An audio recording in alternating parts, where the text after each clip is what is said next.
Recuerdo haber escuchado de pequeño una anécdota en la cual se intentaba explicar lo que es la verdadera fe. En ella se contaba de un grupo de campesinos que decidieron convocar a los miembros de su iglesia para orar a Dios porque estaban pasando por una gran sequía. La mañana de la reunión, el sol brillaba en todo su esplendor sin haber la más mínima evidencia que el clima cambiaría. Mientras el pastor saludaba a los miembros que entraban a la iglesia, él notó que una niña se acercaba con un paraguas. Aproximándose a la pequeña le preguntó: ¿por qué vienes a la iglesia con un paraguas en un día de sol radiante? A lo cual la niña naturalmente le respondió: ¿no venimos a orar por lluvia? Yo vine preparada.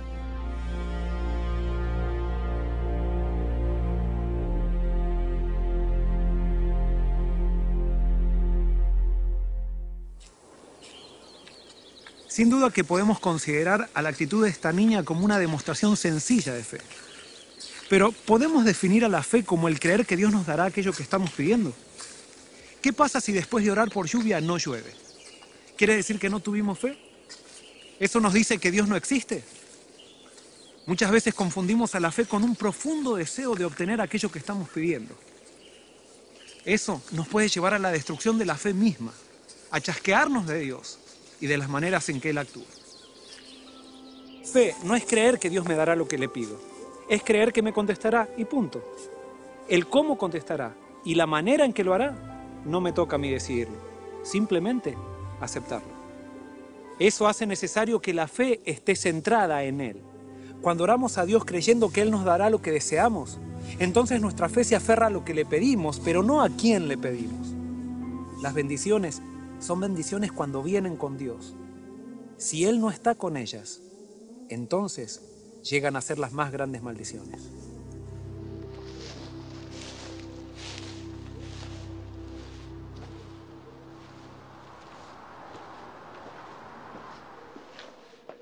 Muchas veces me he encontrado con personas que me dicen: yo no siento nada de fe y no sé qué hacer para sentirla.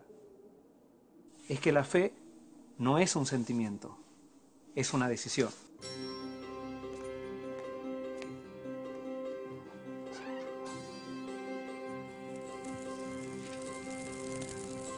En el verano me gusta ir a la piscina con mi hijo Jeremías.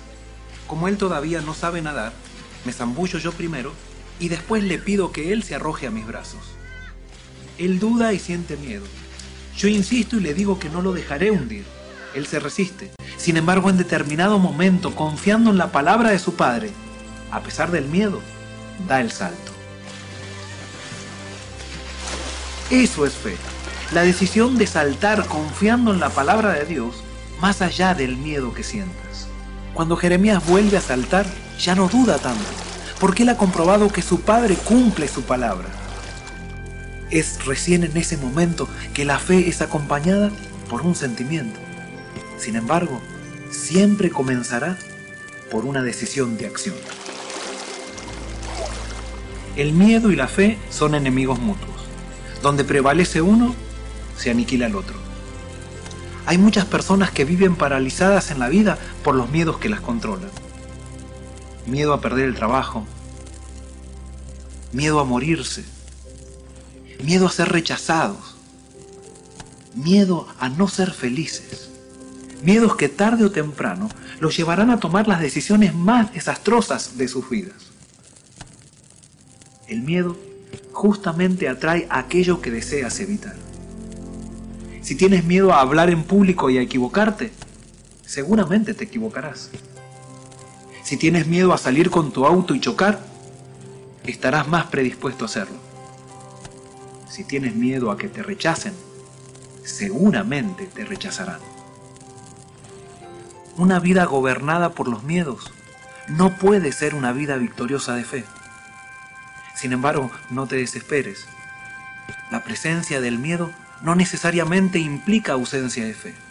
Cuando Jeremías se arrojaba a mis brazos, lo hacía a pesar de su miedo. Si yo te pidiera que te subas a este tronco, lo más probable es que lo harías sin ningún tipo de problemas. Pero si yo subo este tronco 100 metros de altura, tu primera reacción sería agacharte, aferrarte a él y no tardarías mucho tiempo en caer. El tronco no cambió de tamaño, La diferencia está en tu miedo a caerte y en el lugar donde pusiste tu vista. El hecho de que hoy estés controlado por tus miedos se debe en gran parte a dónde está enfocada tu mirada. Cierta vez los discípulos navegaban en una noche tormentosa en el mar de Galilea. Mientras ellos remaban, vieron una figura que se acercaba caminando sobre las aguas. Es así que ellos se asustaron, tuvieron miedo y gritaron: ¡un fantasma!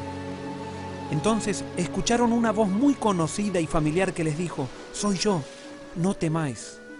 Es así que Pedro rápido le dijo: «Señor, si eres tú, manda que vaya a ti sobre las aguas». Nota qué interesante. Pedro dijo: «Si eres tú». La fe de Pedro estaba puesta en Jesús, no estaba puesta en el hecho de caminar sobre las aguas. Jesús le dijo: «Ven». Y Pedro comenzó a caminar. Comenzó a caminar lentamente y mientras caminaba, todo iba bien mientras él tenía puesta su vista en Jesús. Pero en algún momento se distrajo. Comenzó a mirar la tormenta, sintió el viento, vio las olas, miró a sus compañeros y es así que su fe comenzó a desvanecerse. En el instante se hundió y entonces la Biblia dice que él gritó: «Maestro, sálvame que perezco». Y así dice la Biblia que Jesús en el instante también tomó de su mano y le dijo: «Pedro, ¿por qué dudaste?». Mientras Pedro tenía su vista puesta en Jesús, ninguna circunstancia, por más tormentosa que fuera, parecía amenazarlo. Cuando él miró a su alrededor, su fe se desvaneció y entonces lo controló el miedo. ¿Te das cuenta por qué te digo que tu fe se nutre del objeto al que se aferra? Tu fe será tan débil o tan fuerte de acuerdo al objeto en el cual esté enfocada. Muchas personas ponen su fe en su cuenta bancaria. Quiebra el banco y quiebra también su fe. Otras personas ponen su fe en su cónyuge. Su cónyuge falla y falla también la fe. Incluso otras personas ponen su fe en el líder religioso. El líder religioso se corrompe y se corrompe la fe junto a él. Tus miedos están escondidos mientras el objeto de tu fe parece firme.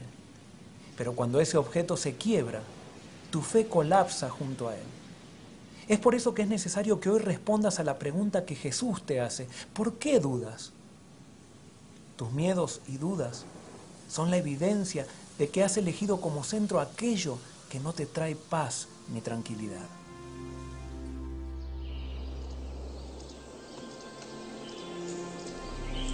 La fe llega a ser salvadora cuando se aferra a la fuente de la salvación. Por eso simplemente pon tu fe en acción, dando un salto de acuerdo a lo que Dios te pide en su palabra, sin hacer caso a lo que sientes. Entonces descubrirás que el miedo se deshace ante la acción de fe, como la nieve se derrite por la influencia del sol.